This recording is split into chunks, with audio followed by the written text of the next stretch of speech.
യേശുവിൽ പ്രിയപ്പെട്ടവരെ, നമ്മുടെയൊക്കെ ജീവിതത്തിൽ വേണ്ടപ്പെട്ടവരുടെ വേർപാട് അല്ലെങ്കിൽ എന്തെങ്കിലും ദുരന്തങ്ങൾ, രോഗങ്ങൾ, അസ്വസ്ഥതകളൊക്കെ ഉണ്ടാകുമ്പോൾ ആരെങ്കിലുമൊക്കെ ആശ്വസിപ്പിക്കാൻ എത്തുക സ്വാഭാവികമാണ്.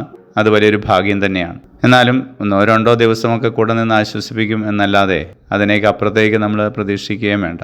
വീണ്ടും നമ്മൾ ഒറ്റപ്പെടലിലൂടെയൊക്കെ കടന്നു പോകേണ്ടി വരാം. ഇന്നത്തെ വചനത്തിലൂടെ നമ്മൾ കാണുക, ലാസറിൻ്റെ മരണത്തിൽ മർത്തായെയും മറിയത്തെ ആശ്വസിപ്പിക്കാൻ യഹൂദർ അനേകം പേര്, അതും 4-ാം ദിവസമായിട്ട് പോലും അവരോടൊപ്പം ഉണ്ടായിരുന്നു എന്ന് പറയുന്നത് വലിയൊരു ഭാഗ്യം തന്നെയാണ്. അവരോടുള്ള ആ അടുപ്പം കാരണമാണ്. അല്ലെങ്കിൽ ആ കുടുംബം മറ്റുള്ളവരോട് വളരെയധികം ബന്ധത്തിൽ കഴിഞ്ഞിരുന്നു എന്നുള്ളതിൻ്റെ ഒരു സൂചന തന്നെയാണ് അത് കാണിക്കുക. പ്രിയപ്പെട്ടവരെ, മറ്റുള്ളവർ നമ്മുടെ പക്കലേക്ക് ആശ്വസിപ്പിക്കാൻ എത്തണമെങ്കിൽ അതുപോലുള്ളൊരു ബന്ധം നമുക്ക് മറ്റുള്ളവരോട് ഉണ്ടാകണം, ആവശ്യമാണ്.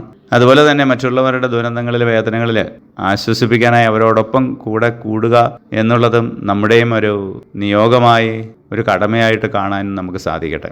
ഈശോയെ ഞങ്ങളെ അനുഗ്രഹിക്കണമേ, ഇപ്പോഴും എപ്പോഴും എന്നേക്കും. ആമേൻ.